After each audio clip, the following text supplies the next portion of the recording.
Tapi apakah menghijaunya sebagian daerah di Arab Saudi itu termasuk ciri kecil yang dikatakan oleh Nabi itu? Kapan kiamat?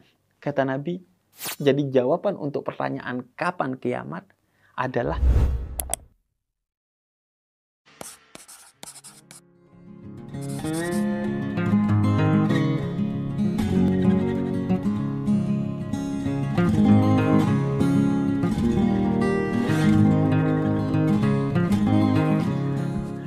gue lagi di studio untuk pertama kalinya yang gue bikin, karena selama ini gue gak pernah punya studio. Tapi karena gue ingin lebih fokus lagi di 2023 ini dengan konten-konten dakwah di YouTube, biar cepat jadi wali YouTube karena tidak yakin jadi wali kutub. Jadi gue siapin studio. Dan ini masih proses, belum selesai. Tapi gue putusin untuk syuting di sini aja lah. Biar maksimal audionya, walaupun secara video kurang maksimal looknya. Tapi paling enggak ini jadi pelajaran bagi gue bahwa berbuat baik itu nggak usah nunggu semuanya sempurna. Tapi begitu ada kebaikan sekecil apapun yang kita miliki, yang bisa kita bagikan kepada orang lain, ya udah bagikan aja.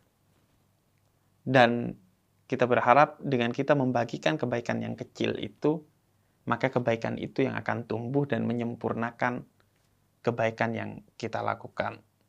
Dan gue belajar dari situ memang dalam berdakwah. Dulu gue pakai handphone, dulu gue gak punya tim, tapi ya udah, gue berniat dan berupaya semaksimal mungkin untuk berdakwah. Akhirnya dari niat dan kerja kecil secara maksimal yang gue lakukan itu, akhirnya ya alhamdulillah dakwah gue bisa terus berkembang. Nah, begitu juga tentang kiamat yang akan jadi obrolan gue kali ini. Nggak usah nunggu kiamat udah mau datang atau udah deket, baru kita semangat untuk taat dan ibadah. Karena kalau lu nunggu tahu tentang dekatnya waktu kiamat, baru lu semangat beribadah. Jangan-jangan lu beribadah bukan karena sang pemilik waktu, tapi karena waktunya udah mau habis aja. Dan tentunya itu berbeda. Ibadah itu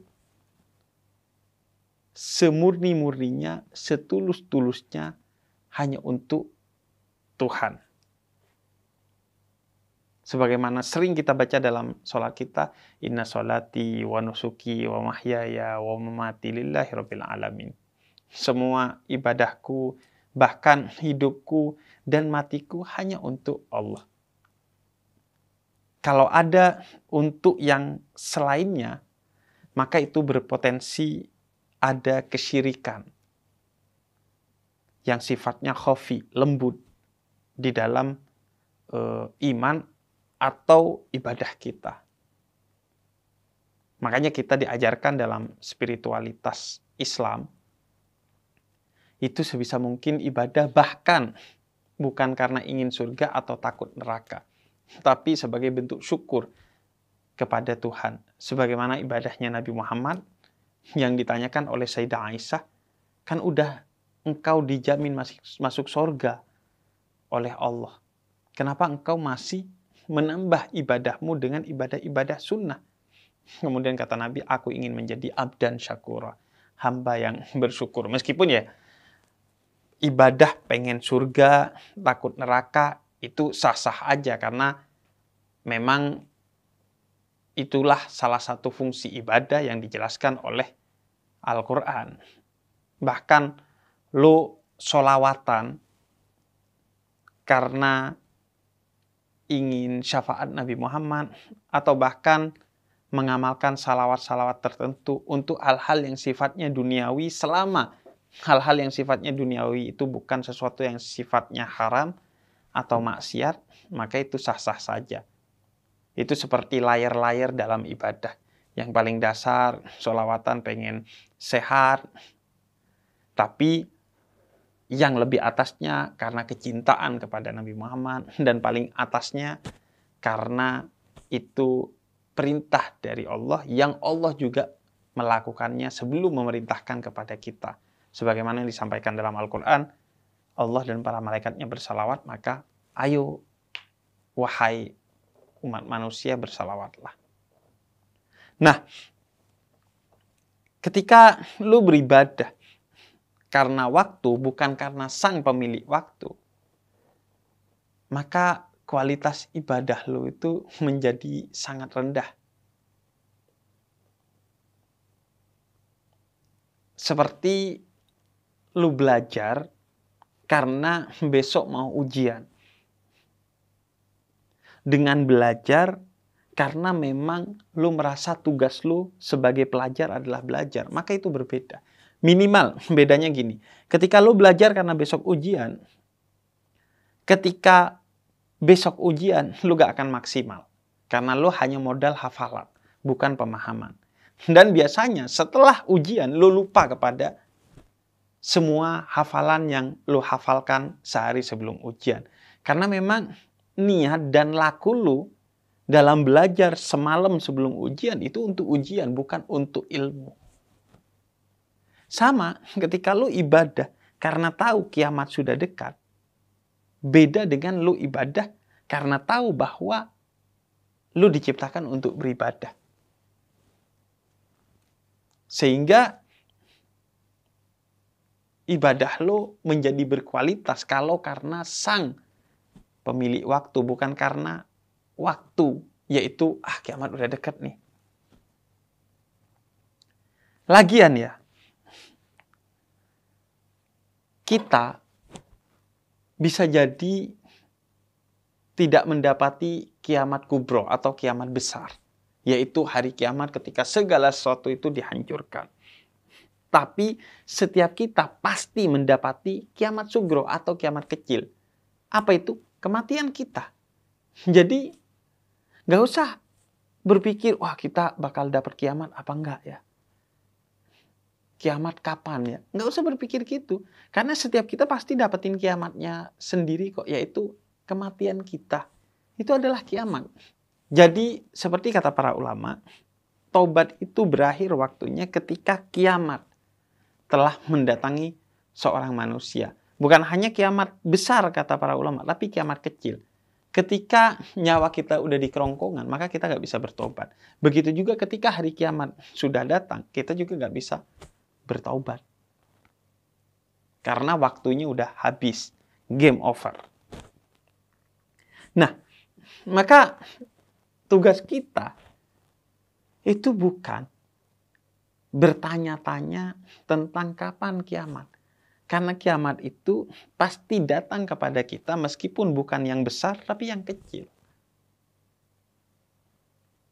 Sehingga ketika Nabi ditanya oleh seorang sahabatnya dalam riwayat Imam Anas ibn Malik, kapan kiamat? Kata Nabi, bukan menjawab waktu kiamat itu kapan, tapi kata Nabi, apa yang kau persiapkan jika kiamat udah tiba? Nah, ini pelajaran pertamanya. Kata Nabi, jangan tanya kapan kiamat datang. Karena pertama, as-sa'ah, waktu-waktu yang telah digaibkan, dirahasiakan oleh Allah dan hanya menjadi hak prerogatif Allah untuk mengetahui dan menentukannya, jangan kita tanyakan. Termasuk kapan kiamat. Itu adalah hak prerogatif Allah. Jangan kita ngurusin urusannya Allah. Kurang ajar artinya sama Allah. Maka pelajaran pertamanya, gak usah nanya kapan gua mati, kapan kiamat, kapan gua nikah, kapan gua kaya. Itu semua hak prerogatif Allah. Kalau kita menghabiskan waktu untuk itu, artinya kita menghabiskan waktu untuk sesuatu yang bukan hanya sia-sia, karena kita gak akan pernah tahu. Itu rahasia Allah. Tapi menciderai iman kita. Karena Allah melarang bagi kita untuk menggali-gali apa yang telah ditetapkan oleh Allah sebagai rahasianya. Kemudian yang kedua, dari sabda itu diberikan pelajaran oleh Nabi, jangan sibuk untuk mencari tahu kapan kiamat. Tapi sibuklah mempersiapkan diri ketika kiamat itu datang. Makanya, udah, lu fokus aja kalau kiamat datang, apa persiapan gua? Dan bayangkan seolah-olah Jumat ini kiamat. Agar kualitas ibadah lo menjadi tinggi. Karena kata Sayyidina Ali, ketika lo beribadah, bayangkanlah seolah-olah besok lo akan mati. Bayangin tuh, kalau lo yakin besok akan mati, pasti hari ini lo akan memaksimalkan waktu lo untuk ibadah yang sangat berkualitas.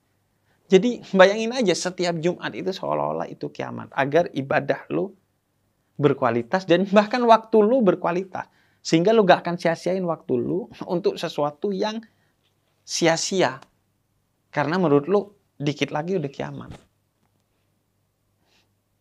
Nah, selanjutnya dalam sabda tersebut, ketika Nabi bertanya, apa persiapan lu kalau kiamat datang?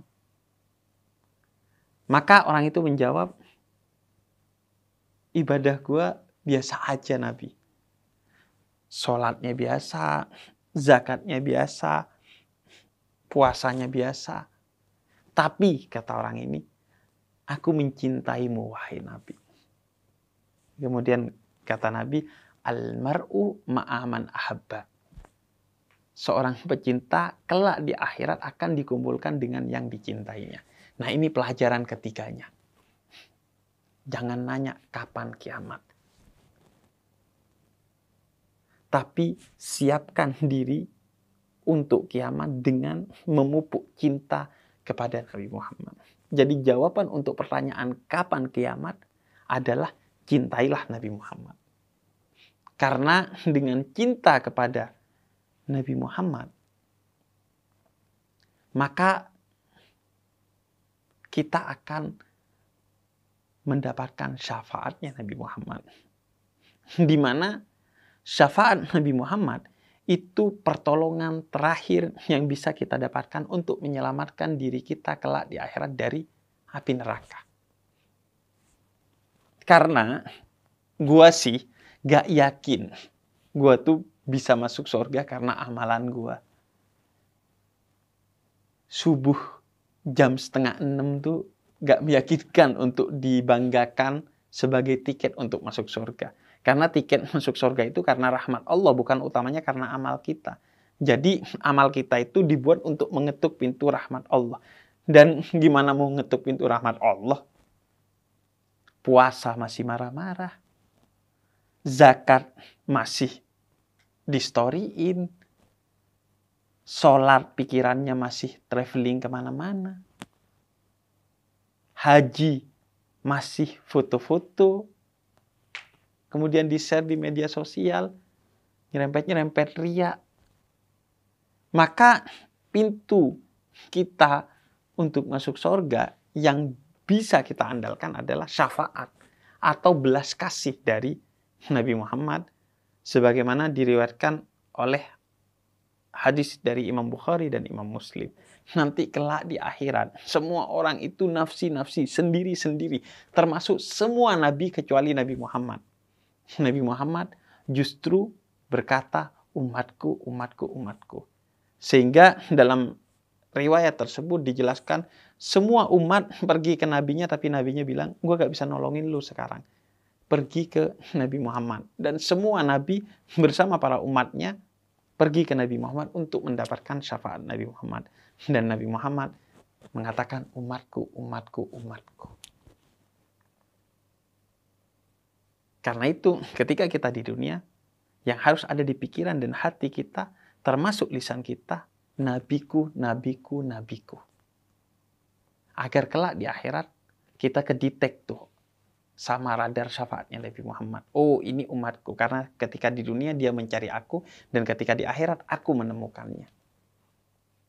Dan syafaat Nabi Muhammad itu juga yang dalam riwayat Imam Ahmad bahkan bisa mengeluarkan kita yang udah masuk neraka. Bukan hanya ketika dihisab, dihitung, syafaat Nabi Muhammad menyelamatkan kita dari api neraka. Tapi sebagian yang tidak terselamatkan dan masuk ke neraka jahanam, Nabi menariknya kembali dengan bersujud kepada Allah. Ya Allah, tolong umatku yang di neraka jahanam itu. Dan kemudian mereka dikeluarkan karena syafaat dari Nabi Muhammad. Orang-orang yang amal buruknya ini lebih banyak dari amal baiknya, dan dia punya amal-amal maksiat yang menyebabkan dia masuk neraka jahanam, itu bisa dikeluarkan kembali karena syafaatnya Nabi Muhammad. Nah, karena itu intinya adalah siapkan diri kita untuk hari kiamat. Jangan tanya kapan hari kiamat. Makanya dalam riwayat yang lain Nabi katakan, seandainya besok kiamat dan ada bibit tanaman di tanganmu, maka tanamlah. Artinya, tugas kita kapanpun kiamat datang, walaupun 1 detik kemudian, adalah mempersiapkan dengan memberikan kebaikan. Dengan semua kebaikan yang bisa kita lakukan. Bukan hanya kebaikan yang sifatnya ritual vertikal kepada Allah, yaitu sholat misalnya. Tapi ritual yang sifatnya horizontal kepada sesama manusia atau muamalah. Dengan tersenyum kepada manusia lain, berbuat baik kepada manusia lain, bahkan kepada makhluk lain. Sebagaimana kata Nabi dalam riwayat tersebut, yaitu kalau kalian punya bibit tanaman, tanamlah. Lakukan kebaikan kepada hewan, kepada tumbuhan, kepada semesta, sebagai bentuk persiapan kita menuju hari kiamat. Nah, karena itulah gue mikir di antara hikmah disembunyikannya waktu datangnya hari kiamat itu agar kita beribadah kepada Sang Pemilik waktu, bukan beribadah karena waktu.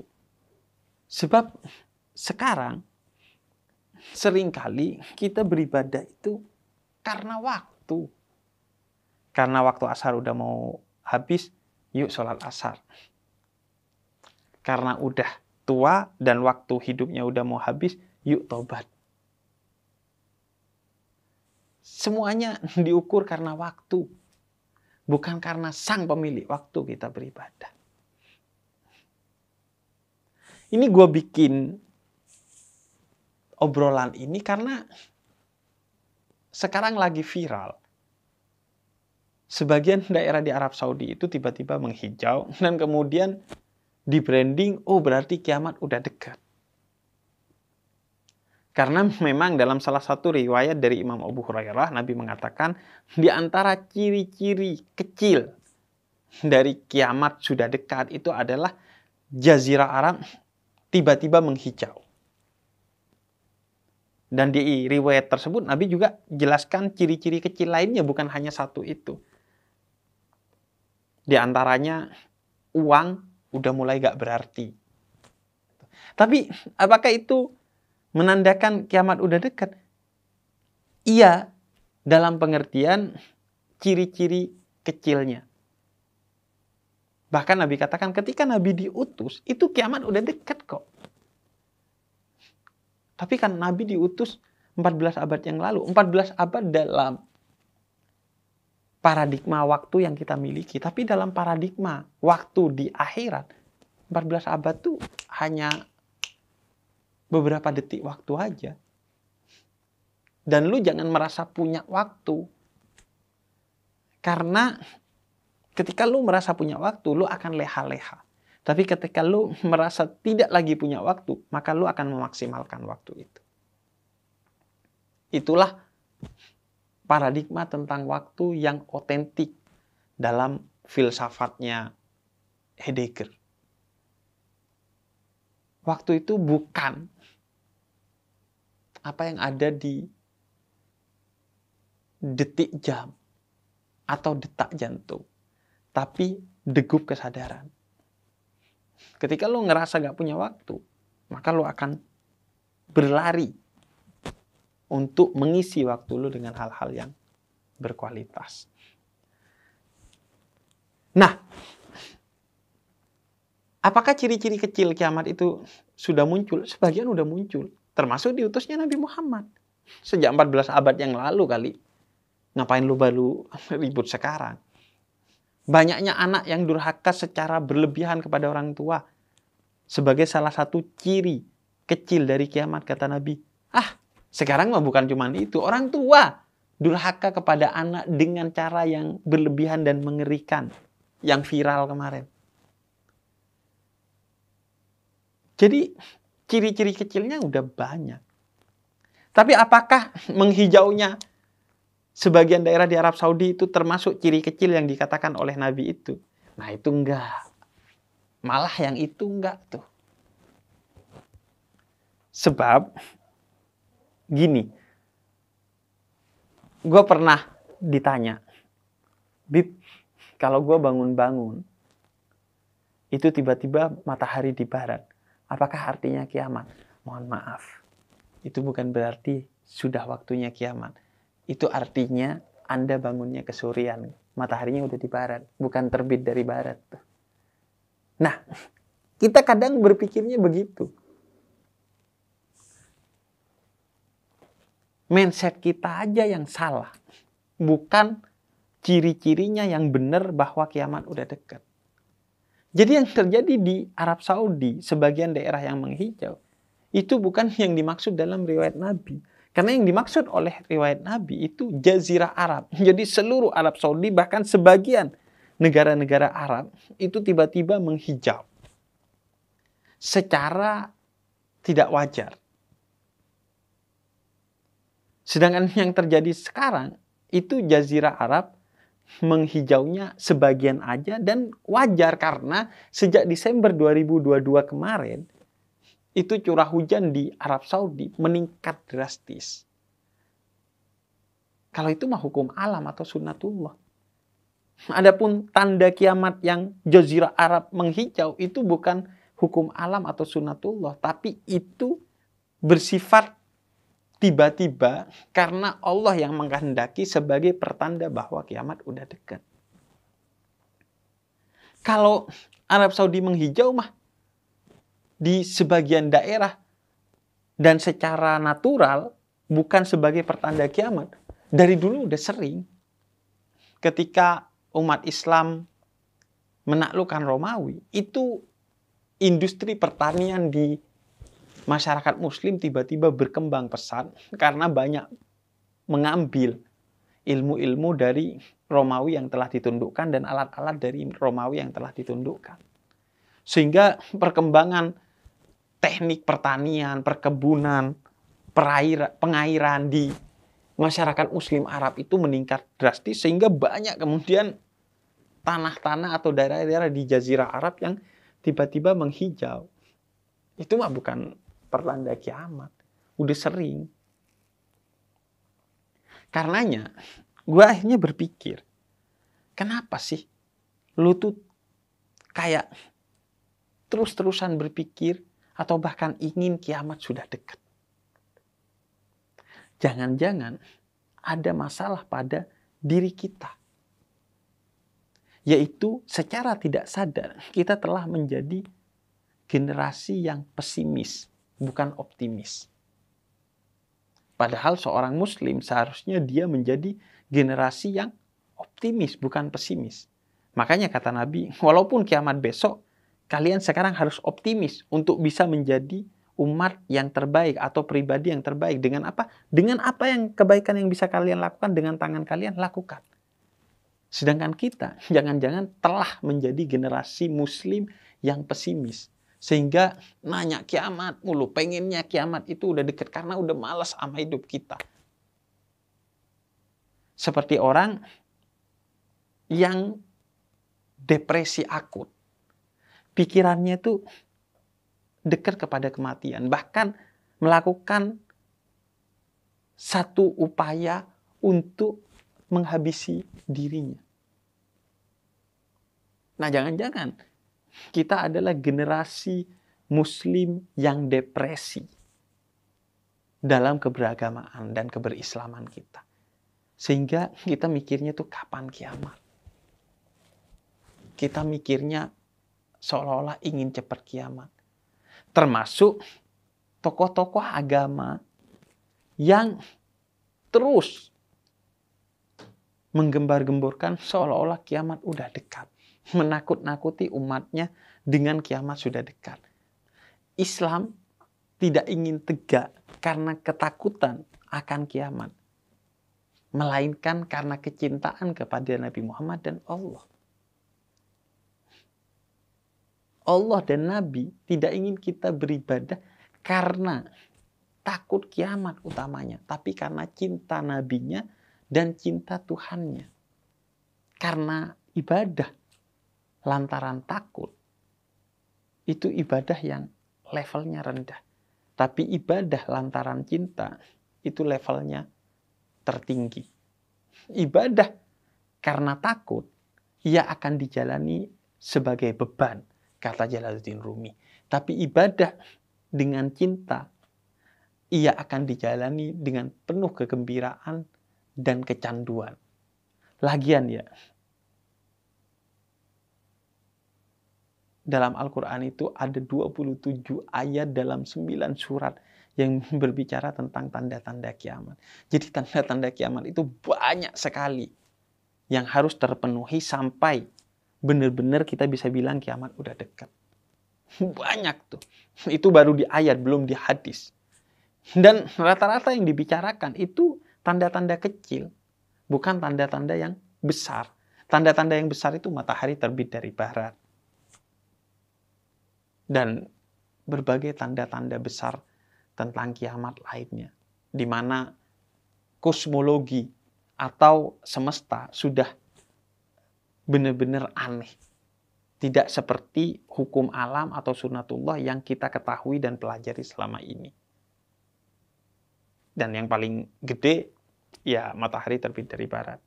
Yang lainnya turunnya Nabi Isa, turunnya Dajjal, hadirnya Ya'juj dan Ma'juj. Dan itu gak ada masih. Tanda-tanda kecilnya pun masih beberapa aja. Itu pun yang sesuai dengan pemahaman kita. Belum tentu emang itu sebagai tanda. Jadi, gue ingin lu menjadi generasi Muslim yang optimis, bukan pesimis. Yakni generasi Muslim yang menjadi Islam dan menjalankan Islamnya karena cinta untuk sang pemilik waktu, bukan karena takut akan waktu.